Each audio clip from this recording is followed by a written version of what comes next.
দর্শক আসসালামু আলাইকুম। আমি ডক্টর আহমেদ নাজমুল আনাম, শিশু কিশোর নবজাতক এবং শিশু হৃদরোগ বিশেষজ্ঞ। চলতি পথের যে 11তম কিস্তিতে আপনাদের সবাইকে স্বাগতম জানাচ্ছি। দর্শক, আজকে আমি আপনাদের সাথে যেটা নিয়ে আলাপ করবো সেটি হচ্ছে বাবুদের যে ঠান্ডা কাশির এই সময়, সিজনাল এই যে প্রবলেমগুলো হচ্ছে এই সময় যে হোম রেমেডির কথা আমি বারবার বলছি। এর আগে আমি একটা ভিডিও দিয়েছিলাম কাশি কমানোর হোম রেমেডি।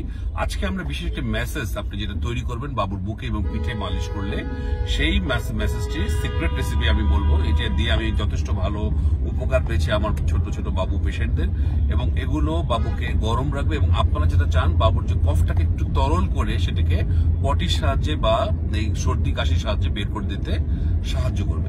তো আজকের এই সিক্রেট রেসিপিতে আমি যেটি ইউজ করেছি সেটি আজকে যেটা আমি আসলে কখনো আলাপ করিনি, সেটি খুবই নতুন একটি জিনিস। এবং আপনারা জানেন যে আজওয়াইন বা জোয়ান বলে যেটি পাওয়া যায়, এটি একটি মিশরীয় মশলা। এখন আমাদের বিভিন্ন সুপার শপে বা অনলাইন যেসব ই কমার্স সাইট আপনারা আছে, আজওয়াইন বা জোয়ান যে বীজ বা জোয়ান বলি আমরা অনেকে, এর অনেক উপকারিতা আছে। আমরা জানি এটি বাবুদের ঠান্ডা কাশি সর্দি কমাতে সাহায্য করে, যে সমস্ত বাবুদের পেটে গ্যাস আছে গ্যাস কমাতে সাহায্য করে, কনস্টিপেশনে সাহায্য করে, কনস্টিপেশন কমাতে সাহায্য করে কারণ এর ভিতরে ফাইবার আছে।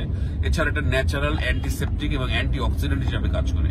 এর অনেক গুণ আছে। সুতরাং আমি আসলে বলবো যে জোয়ান বা আজওয়াইন আপনার বাবুর কে আপনি ব্যবহার করবেন।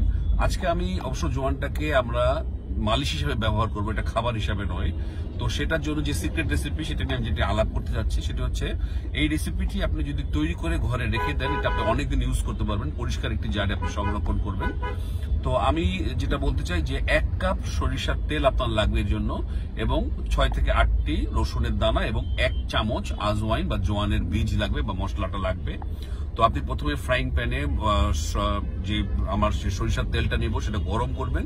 তার ভিতরে রসুনগুলোকে একদম 6টি ছোট রসুন নিয়েছেন, সেটা মিহি মিহি দানা করে কাটবেন এবং অবশ্যই সাথে 1 চামচ আজওয়াইন বা জোয়ান আপনি ছেড়ে দেবেন প্যানে, এবং প্যানটাকে আপনি ক্রমাগত নাড়তে থাকবেন। আপনি ততক্ষণ পর্যন্ত এইগুলোকে ভাজবেন যতক্ষণ পর্যন্ত রসুনের দানাগুলো কালচে হওয়ার আগ পর্যন্ত, সোনালী বা বাদামি কালার যখন ধারণ করবে, যখন তার রসুনগুলো তার সকল যে নির্যাসগুলো সে ছেড়ে দেবে তেলের ভিতরে, সেই পর্যন্ত ভাজুন। এরপর আপনি প্যানটা যে চুলা বন্ধ করে দিন। এরপর একটা সুন্দর পরিষ্কার পাত্রে জারে আপনি ছাঁকনি দিয়ে ছেঁকে আপনি এটা কালেকশন করুন, এবং এটা আপনি অনেকদিন ইউজ করতে পারবেন। এটি আপনার বাবুর প্রতিদিন বুকে এবং যখন এক্সপোজ পার্ট পায়ে আপনি এবং পিঠে ম্যাসেজ করবেন, এবং এটি আপনি ঢেকে গেলে কিন্তু গরম হিট হবে বাবুর। সুতরাং বাবুকে আপনি এক্সপোজ করবেন না, বাইরে নিয়ে যাওয়ার দরকার নেই, সে সুন্দর গরম থাকবে।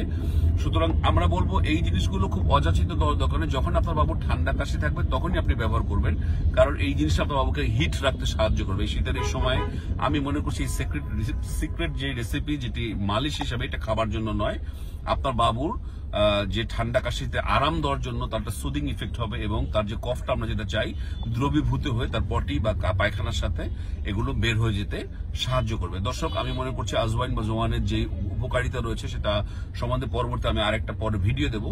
আপনারা এটা আজ মেসেজ হিসাবে ইউজ করে দেখুন রসুনের সাথে এবং তেলের সাথে। আমি নিশ্চিত আপনারা ভালো ফিডব্যাক পাবেন। আপনারা আপনাদের মত আমাকে জানাবেন, কতটুকু আপনার উন্নতি পাচ্ছেন, এই ফিডব্যাক দেবেন, অন্যদের সাথে শেয়ার করবেন।